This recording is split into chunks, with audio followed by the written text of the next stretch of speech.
had a beautiful friendship and history with Charles over the past, I don't know, 10 years. I don't remember when we met, but lots of projects together, lots of writing together, lots of dialogue together. And I'm really honored to be doing this together with Charles because he is one of the great minds of our city. He's one of the great minds of our country. And it's so fun to talk with him about what's going on right now and about the future of cities. So I lined up some really juicy questions. We'll go about 40 minutes and then there'll be time, last 15 minutes for you to ask questions. So Doug's gonna be the moderator and help raise those out of the chat. So if you have good juicy questions, put them in the chat.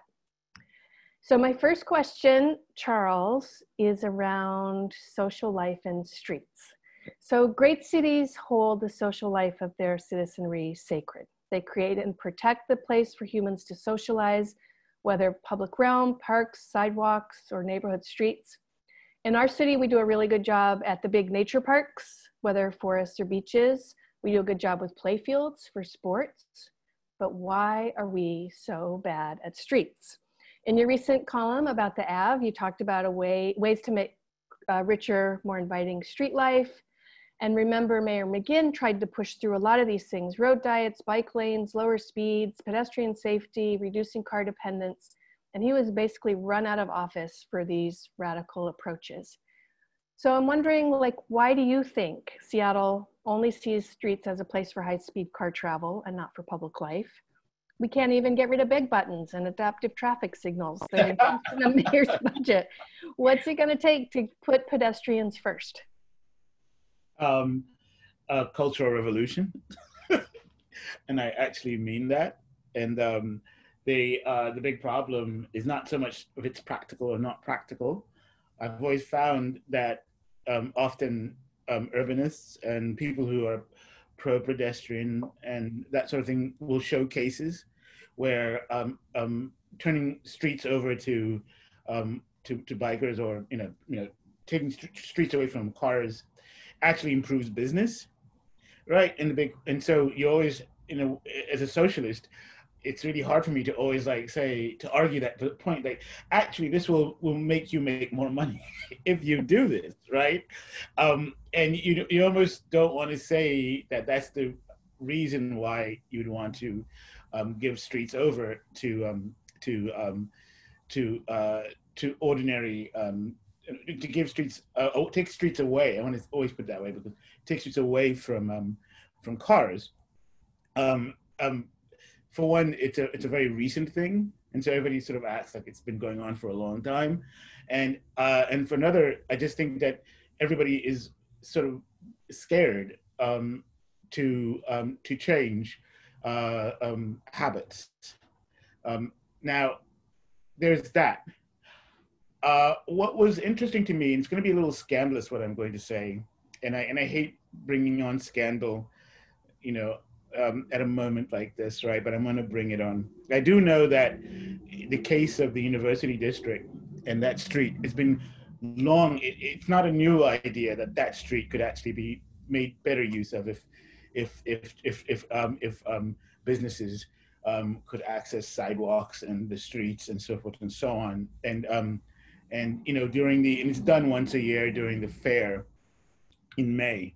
And it's, actually that's a big time for businesses to actually make money. They are a big supporter of the festival. So when you talk to businesses and you hear this, they say, yes, we'd like to have some of the street closed to cars. And you have to make adjustments because some of them want to be able to, under the sort of COVID conditions, the pandemic conditions, to be able to sell takeout very easily. So you have to sort of accommodate for that. So they've actually, the thinking is there. When I wrote that article, I was sort of surprised that it was already thought through, but it was just never enacted. And I went to dig in deeper as to what happened. Why aren't we able to do this? And it turns out that the landlords are the real source of resistance on the Ave. It's the landlords. And the question is the fact that the businesses, the small businesses could actually access more customers if these arrangements were imposed or set. The fact that it's so obvious to them, right? And then they're presented with the resistance from landlords, major landlords up and down that street. They are convinced now, of course, because they can't understand. They can't. Why wouldn't you want us to make money so we can pay our rent and blah blah blah? So they're looking at this from this logical perspective. But when logical questioning hits something as stupid as, or no, I won't say stupid, as obdurate as the wishes of landlords, right? You find that people start to scatter into speculation. Like, what is it? What does they want to do? So people start saying, business. I heard among business, they started saying, "Oh, actually, what it is, they want to kill us off." Like there's a notion among the owners that the landlords will not give them long-term leases. They force them to have leases that are short-term, month to month, and they think that there is an effort to because of the station that's opening up on the Ave, there is a concerted effort among landlords to remove small businesses so that they can shape the way that commercial life takes place or is organized on the Ave. Whether that's right or wrong, but the fact is that they're just looking for an answer for why isn't it the most obvious thing that could be done in market terms, like improving market conditions, improving, and particularly now that you have the pandemic, people they feel like the students aren't coming in for a year. They need to have something to attract people to the street. It'd be great if people knew they could eat outside on the street and so forth. So it would be, you know what I mean, at a variety of restaurants. So my point is, often I think it's habit, and also there are. It seems like there's larger considerations or larger interests that block, or for one reason or another, those kinds of obvious transformations. I mean, we are literally beating our heads against something that is so, like that should be done, that makes no sense that it should be done, and so forth and so on. I mean, it took a pandemic to get some cars out of Pike Place Market, right? I mean, 200,000 people had to die before they realized we had to get rid of the cars. I'm sorry to make light of the deaths, but it's kind of saying that the most obvious thing to shut off would have been Pike Place Market strip, and it's not. It is still accessible by cars, and you wonder, like, wow, that's how entrenched this commitment to car traffic is. Like, the most obvious place where you could just think it's a no-brainer, just shut it down, cars can park up and down. No, they still are, even to this day, permitted somewhat to go up and down the street. There hasn't been a full enforcement of a full removal of cars. Yeah. And even when you witness all the cool new modes, I don't even know the names of them, all the electric skateboards and scooters and solo wheels and all the things that there's a million new ways to get around without being in a car. And why aren't we celebrating that, creating space for it? Why are we arguing over where they should go and trying to limit how many there are? It's just preposterous to me. It's so much healthier and so much saner for our climate crisis that we're in the middle of. Yeah, you're going to stop me on that one. I mean, I sort of understand that there's a huge industrial infrastructure that fears that any kind of change will be the string that's pulled on the wall, right? And it'll just start undoing the whole thing. And so there's this, no matter how small the change is, there's going to be resistance. Yeah. And it is. Yeah. I mean, that's just one of the things that we it's hard to shake. But we have a middle class that was built on cars and single housing. The entire structure of an American way of life it has that as its foundation, and it's kind of terrifying to consider, actually, for those who do live in that social situation, and also those who supply the goods to that social situation.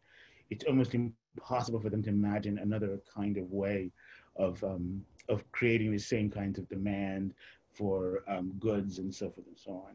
So that's. But, okay, next one is visionary about this topic of Black urbanism. So Mhm. I've been talking to a lot of people who are in grad school now just about the big interrogation and transformation that's going on right now, where students are really questioning planning and urban design pedagogy that Mhm. centers European ideals. And they Mhm. talk about how design practice reinforces white culture and centers white comfort. And students are challenging all the ways whiteness and imperialism are taught and written into the built environment, whose stories get told, who feels comfortable where. And they are really demanding to learn new thinking from Black and Brown designers, especially that explore how to create streets and places where everyone can sense they belong. So have you ever imagined what Black urbanism might look like? And how would social lives unfold in these streets and spaces? I know you spent a lot of time in Africa. You're from Zimbabwe. So tell us about the great African cities that might reflect what Black urbanism and truly multicultural public spaces would feel like. Well, if we go, okay, what I have to say is that for a long time, urban planning, particularly in the 20th century, was driven by a notion of progress, which was a very European notion. Like it was modernism, right? Modernity, and that was actually, if you're in a place like Africa or a city of that kind, um, you if you wanted a loan, right, from the IMF or something like that, right, you would have to it would usually come from some package that included the construction of expressways, right? So that's been also, the way that cities in the USA have sort of pushed this issue of like we have to that particularly in mid-century, right? They sort of pushed this idea that you have to that modernity was car mobility, right? That's in that sort of thing. Um, in Africa, what I mean, what I was interested in was so much like was this.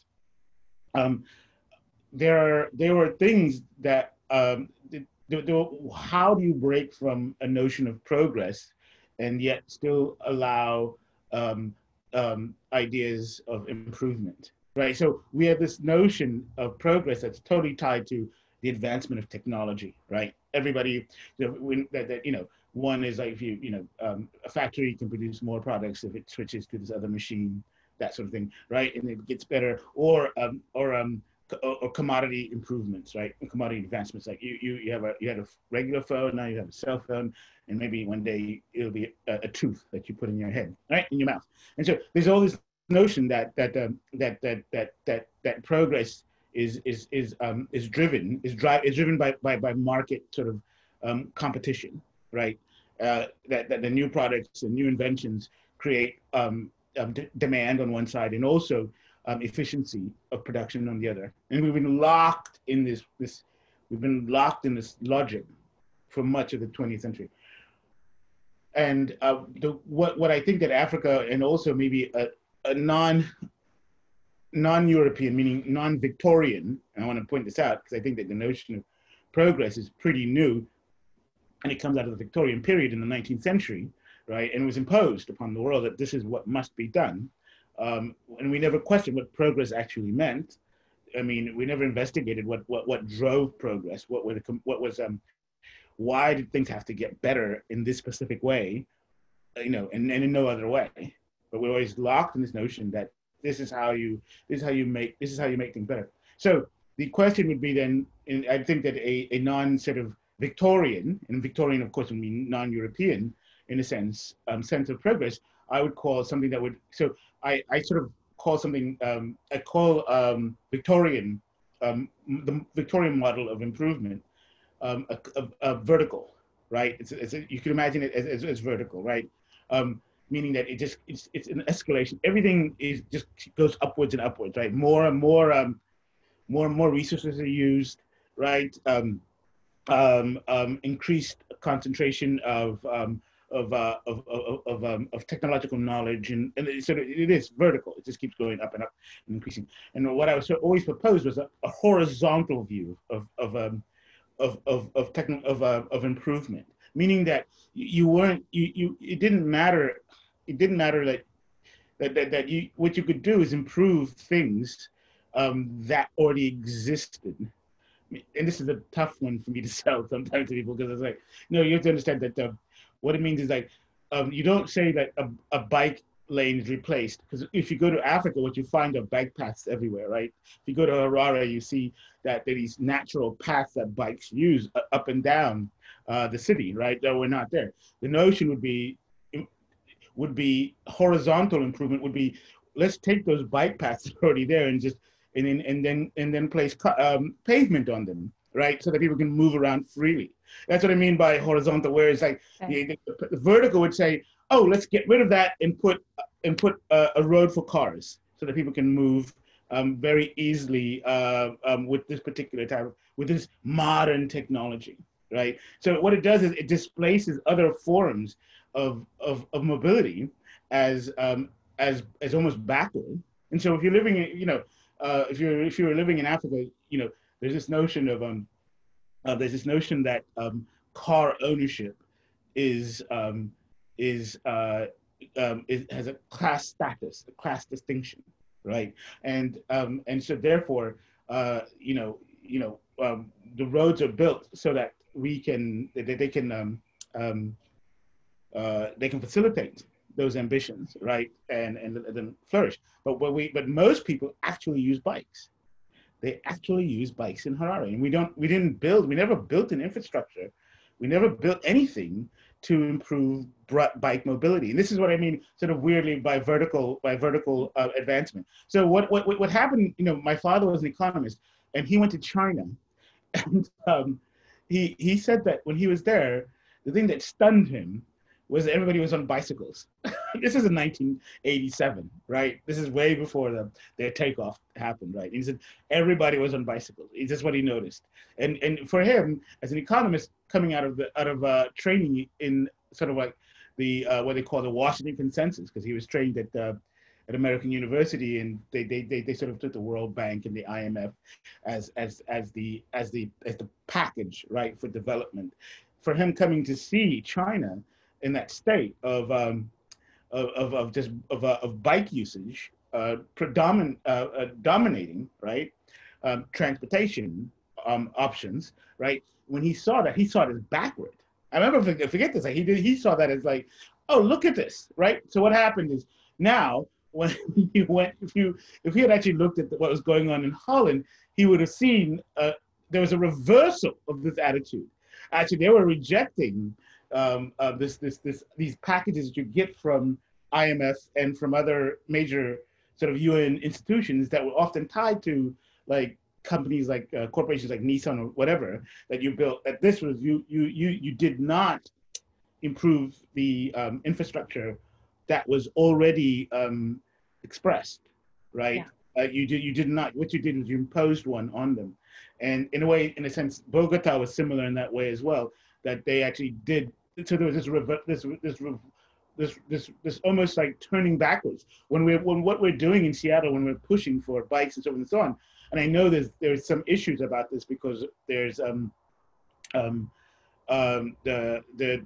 most poor people in our society use cars to get around, and we have to be like cognizant of that fact.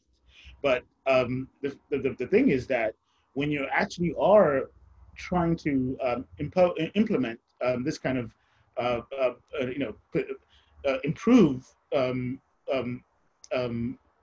the city along these lines, right? More public transportation, more bus, more bikes, better streets, and so on and so on. You actually are undoing the city as imagined in European terms. The question is that we have to like share and transmit these values, not only among the elite, but also among the most importantly among the working classes. We have to like, even as we have to let go. I want to say one last thing on this point, because I don't think it's expressed enough. But we are. There was a situation here in Columbia City where there used to be a Domino's Pizza. There's a book called The Seattle Geography that came out of the University of Washington that had this story, and I sort of kept it because it's fascinating. But there used to be, I did not know this because I live there now, but there used to be a Pizza Hut here. And one of the, a black sort of working class guy, they sort of asked him, what do you feel about the neighborhood and what's going on? And he said, well, right now, um, there used to be this Pizza Hut, and the pizza was cheap. But now there's these sort of like upscale pizza places where they do the thin crust and all this stuff, and I can't afford that. And I sort of like, I don't, it doesn't do anything for me. But the fact is that that food that's going, the thin crust, is actually better for you.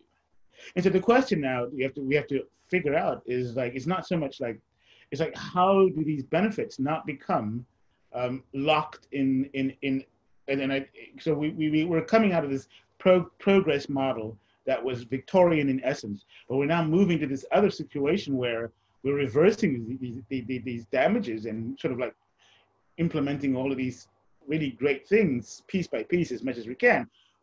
But it seems like okay, I'll give this one last example. It seems like there was a time when I was growing up and everybody said you had to, white bread was a big thing. And then I when I was a kid, and then when I grew up, it was like brown bread is a big thing. Brown bread is 10 times more expensive, right? Really good bread is expensive, right? And so, but then so you have this group that can eat the right bread, right? The bread that actually rots and stuff like that, right? That actually bacteria can work on, but they're not left with this nutty crazy stuff that is mass produced and made from class conflict, as far as I can tell, right? By increased levels of class conflict, we are in a situation where we have to figure out how to undo this progress model, and not what I'm seeing right now, and not lock a lot of Black consumers outside of the benefits of those changes, right? And to me, this is what I fear most about. And in a city like Harare, the poor are still using the healthy options because the rich are still using the unhealthy options. And so my question when I go back to Zimbabwe, they say, well, this is the place where you should use vertical improvement. You should not build anything, but you should just improve the things that the lower classes are doing. Those things are actually, most of those things, sharing cars, blah, blah, blah. A lot of those things are actually already good in themselves. There's no need to impose a model of grand improvement, of grand progress on their lives. That's it. That's what I'd say. I love that, because so often the question comes up around how do you improve quality of life for everybody and make a more welcoming city without gentrifying out the people by elevating everything to a more expensive level that's not affordable to the working class. And like, so it's in some ways you can say you can't really make all these improvements in the neoliberal city because the prices will just rise to take advantage of this new different kind of consumption going on. Yeah, they become things that you can sell, amenities that attract consumers and stuff. Yeah. I'll put that right. But yeah, anyway, yeah, that's So it's a tricky. I always think it's the trickiest thing about contemporary urbanism, is how do you translate a lot of these useful and often efficient practices, right? How do you make sure that they're available to the working classes? That, you know what I mean? And it's something that we don't. I feel. I think that we don't do that in our planning enough, right? We don't give that, and so we have bits and pieces of these kinds of developments, but they're not significant enough to allow easy participation from those who earn low wages. Yep. We don't have it. I mean, we actually have to make this vertical investment, major vertical investment of all the things that people do without, you know what I mean? The money has to go into that with the same passion that an expressway rips through a city. You know what I mean? It's got to be the same kind of passion, but it's not. If the poor don't see it, if you don't offer it to them, if it's not done correctly, they're just going to go to where the money is spent, which is on roads for cars. You're just never going to win that battle with piecemeal projects that benefit maybe those who can afford the equipment. You know what I mean? That they can afford to participate. in those kinds of things. But, and we also, lastly, we live in a time, and I hate to say this, everybody sort of never thinks about, like, I mean, I watch television a little bit more than I used to during the pandemic. And I was really fascinated by how the car industry now is basically giving people cars. Yep. I couldn't believe that you could actually get a car without paying anything for 3 months. I'm sorry. Because it's now the car financing industry. Yeah. Yeah, it's just gone off the the deep end, and they just want you to take the car. They want to add the debt as a profit, right, and then package it and sell it on the markets. But that means that poor people can now own these useless things that are still considered to be, still have a status, attached to them. But you could end up really living without a house and owning a Mercedes Benz. And I never saw this development occurring, but we're reaching that point where, yeah. So that's what I'd say. Yeah. Yeah. Okay, I'm going to jump gears or switch gears to talk about your film, but it's about urbanism in your film. Yeah. So in your recent film, Thin Skin, which is gorgeous, everybody, and brilliant. If you haven't seen it yet, do. So you and the cinematographer, Sean Kirby, invited Seattle in as a character in the story. There's so many shots of the various urban and natural landscapes of Seattle where you feel the tactile qualities and the materiality of our city. So tell us what views of our city you chose to represent this place and provide grounding for Aham, the main character's life. And how does connection to place, both the working and natural landscapes, matter in cinema to you? Like, why do you foreground it? There's two things. One is, I almost had no cars in the film. I tried to completely, and I'm not the first. If you watched Her, the film Her, I was really impressed that there was only one car in the entire film. And in that particular film, sort of like imagined Los Angeles in the future, but Los Angeles was shot in Shanghai, which I always thought was fascinating. But in this film, I made the effort just to show a carless family, like a family that did not, you know what I mean, that had to go to work by bus, and that public transportation. A lot of people often forget that, again, it goes back to this thing of sort of talking about in terms of vertical advancement, but a large number of bus users or public transportation users are actually people of color. They actually do use it in large numbers, and which is why it's important to make them like limousines, like to give them the love and you know what I mean, to make them so wonderful. Like, and so in the film, I did kind of try to glorify public transportation as best I could. I tried to shoot it as beautifully as possible to show you that I know everybody is told that, bus drive, if you're in a bus, you're going to see homeless people and it's going to be crazy. It's better, but my thing was to show, was to show in the movement, the sound of the bus, the sound of the trains, and the visuals of the train, was to really love it. You know what I mean? In the way that you would say, we're always bombarded with cars and how beautiful they are when they're taking off into the forest, right? With the bikes on top and all that stuff, this SUV but I wanted to really just do the opposite of that, just to give the same. So the buses that I shot was simply to make it delicious. Public transportation, something that you would want to, after watching my film, you'd almost want to go into a bus, right? Because that's you can feel its beauty and its majesty and so on. So that was the one side of the sort of the film, and the other one was we shot in South Seattle. So it's sort of a homage to that neighborhood, and we shot predominantly in South Seattle. So South Seattle is still for me where there's I think that the Seattle is a really mixed place, so you can't be very certain, because I know that in North Seattle there's a large East African community, and is you know what I mean. It's not as simple as North and South, right? But there is a history in the South Seattle of multiple what do they call it? What is that word that they use?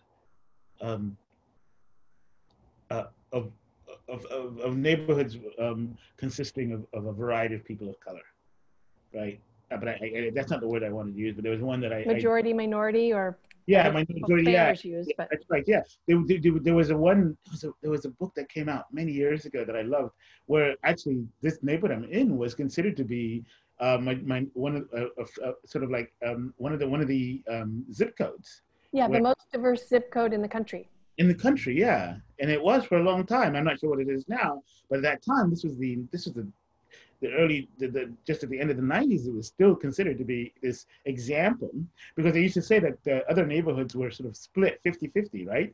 It'd always be something like, a black, white, or Asian, or, black or something. But this neighborhood was a true melting pot, right?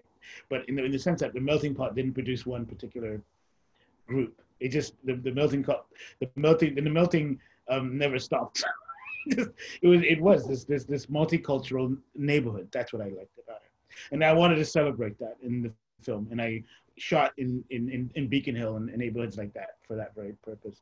And then there was a third reason that I think I'm going to forget. I think I've forgotten about the film that we thought about a lot. And it had to do with the economics of the, yes, it was the economics. So there was this whole thing where I also thought about the neoliberal city, the city where we work, and the city where the city of Amazon and tech firms and so forth and so on. And so one of the things that I did enjoy doing, and one reviewer got this, and I was so pleased as a director that the hero goes to visit his doctor. The doctor works in a place that looks like we work. That designed, that was purposely done, that meant that we try to find our cures through quick tech solutions, when actually it's not that. It's just simply you have to make an investment in the people. I'm not against tech companies and things like that, but I do not think, as Jenny Durkin thought for a while, that suddenly that we could find these tech solutions to urban problems as fixes, right? Let's go and that was my quiet criticism in the film, was to say, no, this is not about that. It's about giving people, about giving people access to real medical professionals, right, and treatments.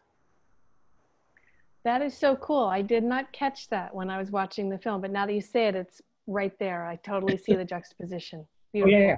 I actually had my my wardrobe person, because he was played by Hari Kondabula, and I said Kondabula, and he said I said make him. I know he has to wear the doctor thing, but I want him underneath to have to look techie. So he went to and tech people in the Amazon, and we looked at pictures, and we picked a shirt that we thought, and that's the shirt that he wears, and the shoes. We didn't shoot the shoes, but we went top down to make him look like, is this guy a doctor, or is he a software engineer? And you couldn't tell the difference at all. That was one of the quiet things. That was my sort of story of Seattle, sort of backdoor. But I wasn't, again, it was a joke, but it's also like, I'm not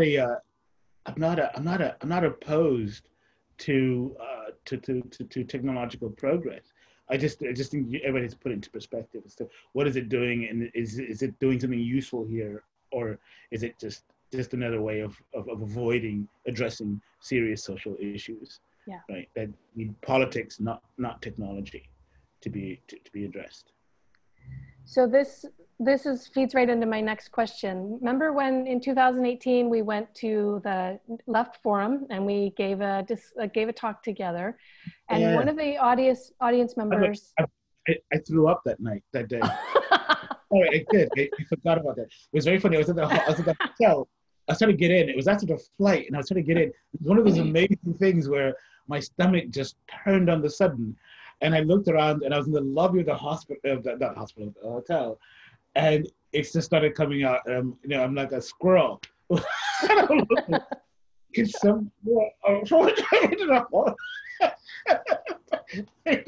A hand grabbed me and pulled me to the side.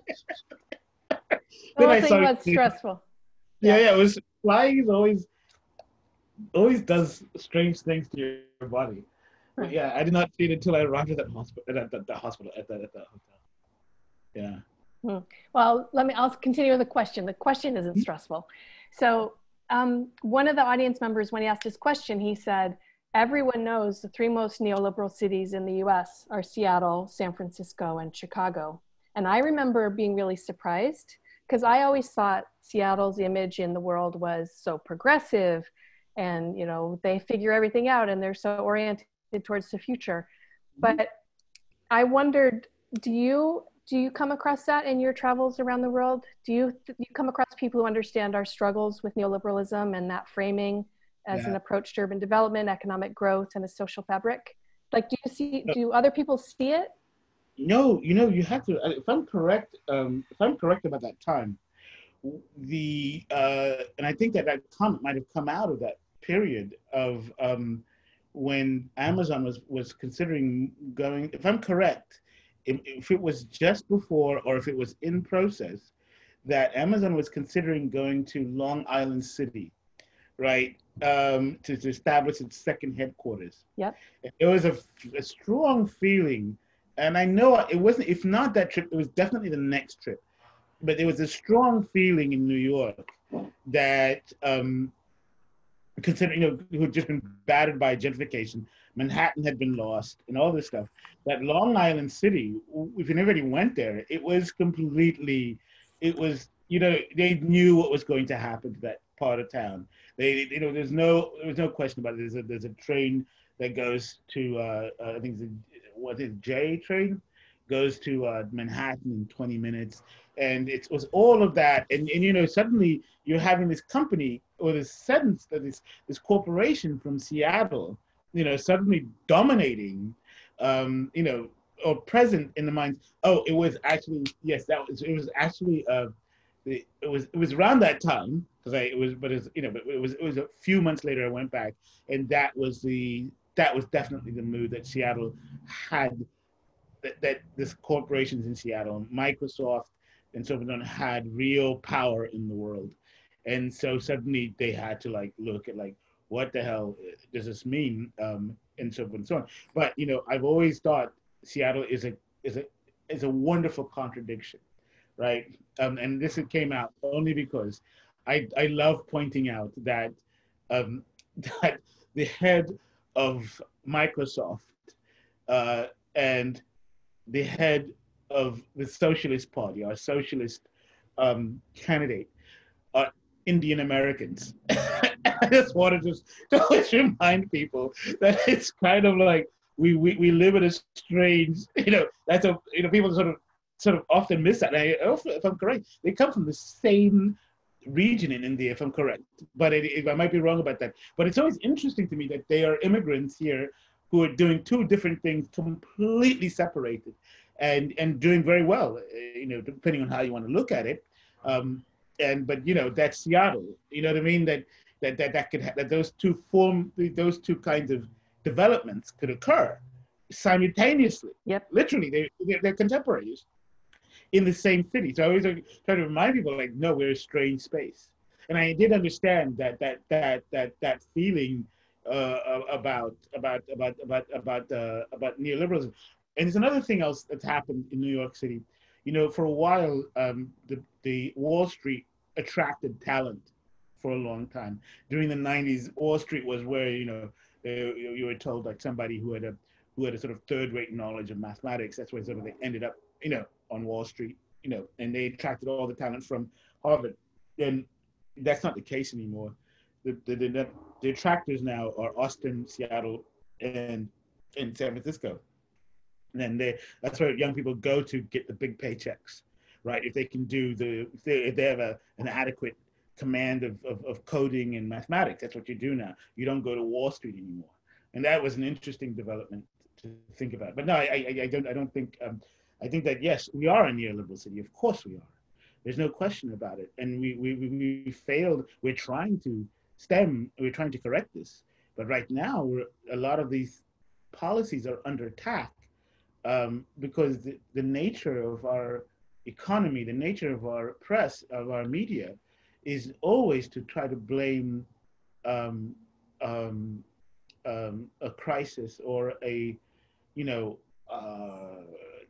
right now, for example, okay, so right now, the big thing is that people say like, oh, downtown is losing business because there are all these homeless people downtown and all this stuff, and small business owners can't take it anymore, and they're fleeing left, right, and center. And nobody, and it's sort of bizarre, like, how about if we took care of the pandemic correctly, right? What would have, I mean, like the whole, like, the real question is just completely avoided, and we place in this fictional notion that somehow Sawant has forced, you know, Seattle Fitness to move to Phoenix or something. I don't know. You know what I mean? You get the idea. Like, we have this, and we permit this discussion. We don't even question it. It's pumped through the system, and it's really hard for me to tell you, like, no, this is like, you know, yes, there is a neoliberal element here as well, but it is in conflict with other elements. It's not settled at all. That's what I'd say. Yeah, I wonder though, like there's this thread of Seattle, like from the 1919 general strike and the WTO protests, that is super lefty and super progressive. And then there's this corporatist neoliberal, and we are this mixing chamber of the two. And I'm fascinated by which is prevailing, because I see very, very strong left politics from council and more momentum in all the alternative spaces that are not the Seattle Times, on Twitter, on all the blogs. And I see this dialogue, and DSA is rising, and the People's Party is rising, and Socialist Alternative. I see a lot of really healthy dialogue about leftist policies and transformative solutions.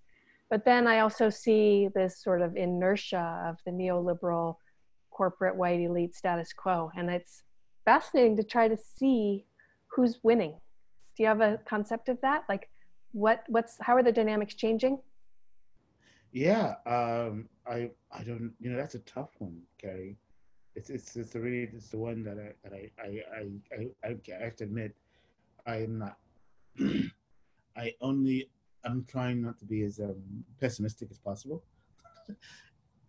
And a question like that sort of drags me down a path where you have to think about, well, you know, it's not that the city can't do more.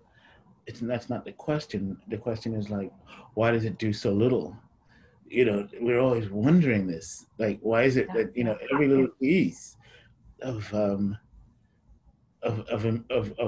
advancement, every little piece of, like, that could actually improve workers' health, improve worker retention.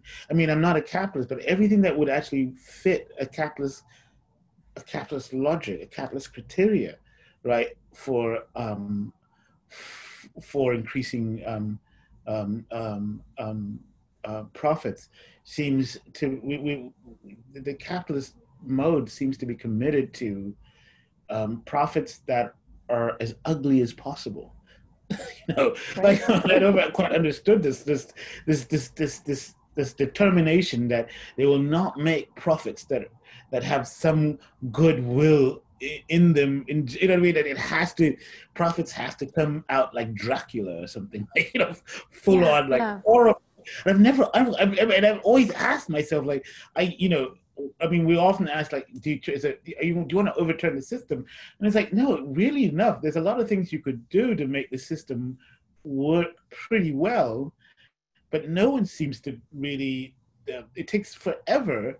It takes so much work from so many people just to do these things that, you know, you just, like, maybe just overthrow the whole thing, because why isn't it you don't have a lot of these basic things that would make productivity and all these other aspects that are key to capitalist success easier or more efficient, or easier to, or more efficiently attained?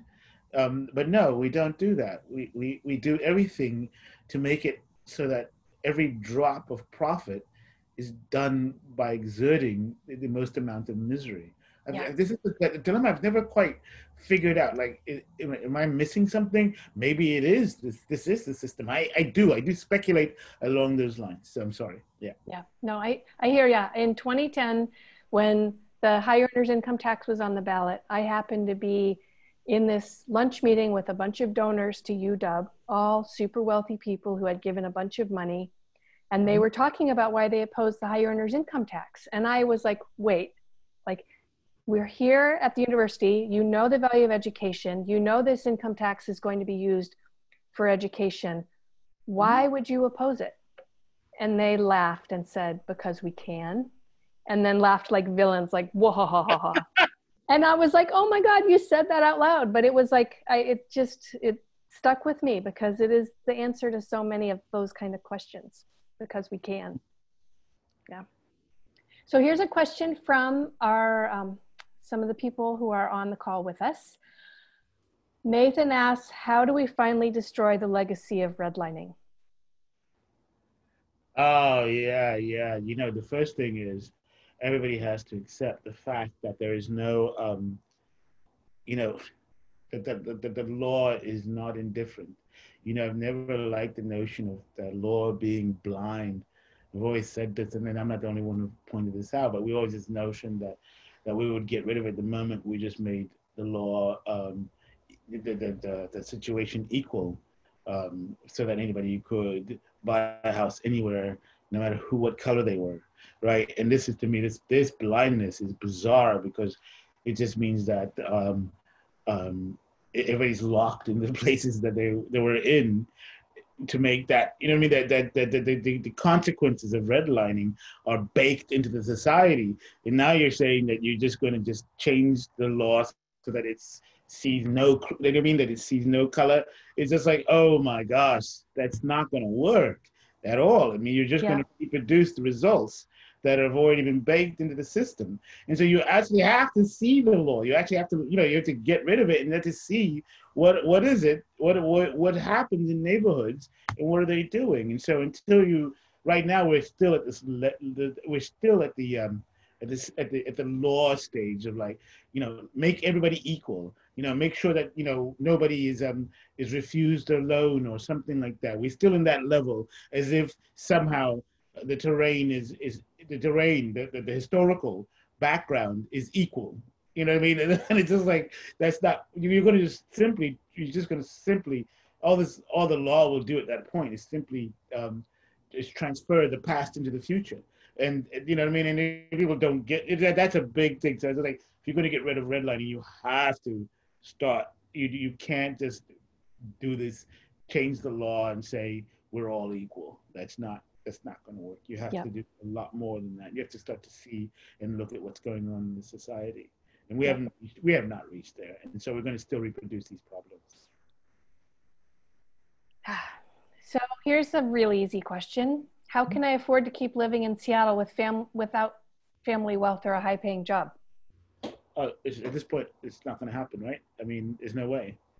Yeah, I wish I could say that nicely. No, I can't. But I wish I could say that. I wish I didn't have to say that. With hope. Yeah. Yeah. But it's just like, no, not in the current situation, and the fact that we've structured the housing market to be, and this is the thing, of course, you and I, Cary, talked about, you know, at length.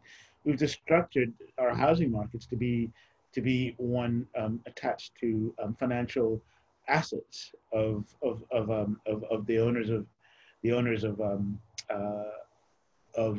capital, right? I mean, I know it sounds like really abstract to say that, but the hard truth is, you know, we live in you know, there aren't that many opportunities for those who have money to make a lot of money, right? And so when you get a market like Seattle that can increase very rapidly, it's going to be encouraged. Yep. Doing so because, you know, I mean, to be honest, if you want to make money in Seattle in a normal way, it would be, yeah, you know what I mean? The profits wouldn't be that, you know, juicy, you know what I mean? Eye-popping. And so when something like housing kicks in, and values just keep rising uncontrollably, that's deliberate, because that then they start to flip ownership and play this game that only sends prices up and up, and we're left out because we're not in that game anymore. So that's, you know, I'm sorry. I mean, I wish we've been fighting to end that, and to remove speculation and to remove exchange, or to reduce the exchange value of a house and to increase the use value of homes, meaning that, you know, people should be able to see them as places that they, like a stove, like, you know, something you're going to actually use, not something you're going to just sell as soon as you can, to the next what do you call it? There's a word for it in the British system, or even in to the next sucker. So to the next sucker. So yeah. And I think one of the things we concluded was it's going to take a massive disincentive to housing as investment, like some kind of extreme capital gains tax, and a huge amount of public housing that is outside the free market to get any kind of balance or inclusive approach to who gets to live here back. Yes, if you don't do these things, it's not going to happen. Because right now there are no checks. There are no checks to it at all, right? Because we don't have a housing stock that's outside of the market to cool or to tamper down the speculation. So I mean, yeah, you're right. We're stuck here, and I wish we should still fight. We still demand. I mean, that we have alternatives to market oriented housing, but yeah, that's a fight. That's I'm sorry. We have to do it, which is why I've always been sort of slightly like question urbanism in its sort of like basic form, because I was like, I love urbanism in the sense that the movement as it became in the 80s, or I think in the 80s, and it's questioning of like suburban logic and so on and so on. But I'm still of these, you know, we didn't really look at like urbanism had to be attached with the content of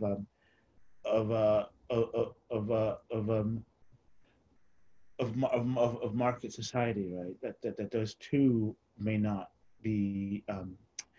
produce the desired results. Yeah. So this is the last question, and it's about the uprisings and the protests. And I've been a pretty active participant since May 29th in the protests, and I'm truly like just so inspired by the young people and their tenacity and their vision for an anti-racist way of doing community safety. And I'm just wondering, how are you perceiving the protests? And especially, what do you think about Durkin's reaction, especially the most recently hiring Andre Taylor as street czar? Oh my gosh. I don't know what to say about that. It's so, Andre, I feel sorry for him. You know, I mean, he lost his brother, and you know what I mean? And it's such a mess. And but I am happy that, and I'm not happy, I am pleased, I should say, that a lot of the younger people of our time, you know, okay, I've been dealing with this for a little bit, for a while, but you know, for a long time, there was this notion that white policing, you know, was you know, black complaints about white policing were inadequate or unjustified or even irrational, or just, you know what I mean, that they didn't, there wasn't any, you know, there was almost nobody would took it seriously in the media when somebody said that the cops had done this or the cops had done that, or, you know what I mean, about a black person died in jail. I mean, there was almost nothing that translated into a social movement of a national scale until say the beating in LA in what was his name? Rodney King? Rodney in King. 92? In 92, right? Rodney King and the consequent riots, right? And the thing that was interesting about that case was, and I've been making notes on this, was that what happened with Rodney King? How did Rodney King become suddenly a flashpoint in the history, you know, the start of the thinking about white policing of black subjects, right? And it was actually weirdly enough, it was the commodification of video cameras, right? What happened was somebody was at a VCR camera.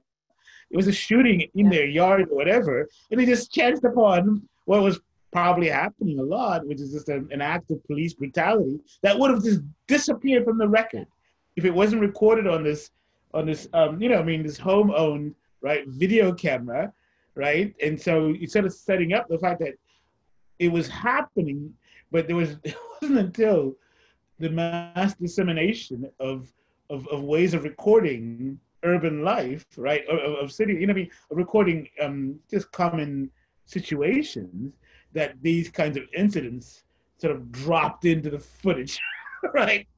And, and only in that sense did we start seeing more and more.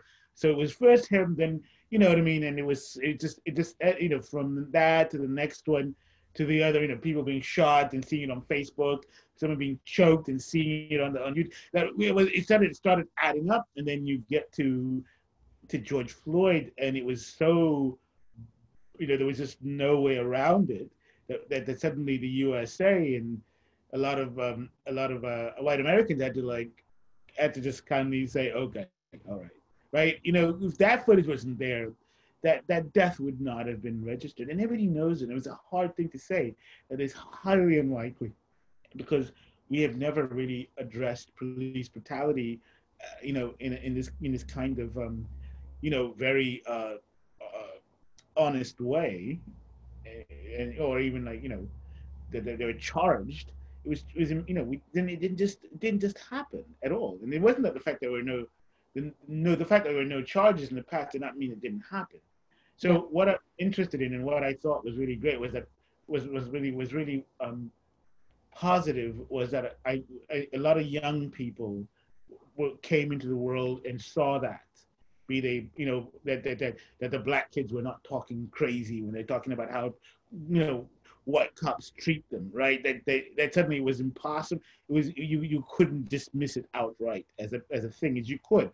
And it took a lot of visual content from the public for us to finally face it. You know what I mean? That there was just no way to get around. But that's a good thing, because I think that a lot of kids who are growing up today are going to have a very different view of policing than a lot of us who are, who didn't come across police brutality in its most obvious form, which was Rodney King's beating, the first incident of oh my gosh, it just did that on the streets, and repeatedly. So anyway, that's what I think. So I think that's actually the protests actually do give me hope, and I am actually, even the ones in Portland, and even as disruptive they are, it's important that some passion about the issue becomes a part of the character of the next generation. That's what I'd say. Beautiful. I want to thank all the protesters who are out there doing the really hard work to make this change on behalf of everybody. I think they don't get enough gratitude, and it's just amazing how effective they are and tenacious. So thank you, everybody who was involved. I'm sorry, I'm in the park right now. Yeah, I think we have to. Yeah, we have to go, even though there are many more good questions. All right. Thank you, Charles. You're the best. We are so Cary. lucky to have you. Thank you, the Urbanist, for doing this. Everybody, subscribe, donate. And thank you, Sarah. I see you there. She's my favorite scientist. All right. Okay. Yeah. Doug, you want to say anything further, or should we just all say goodbye and log off? If you go to the website, the pop-up will come up, so that's how you donate. Thank you so much to both Charles and Cary for sharing their thoughts and their time. It's always a good trip through a lot of topics and theory and everything. And I feel like I learned a lot, and thank you so much for joining us. Thanks, Doug. Thanks, everybody. Bye.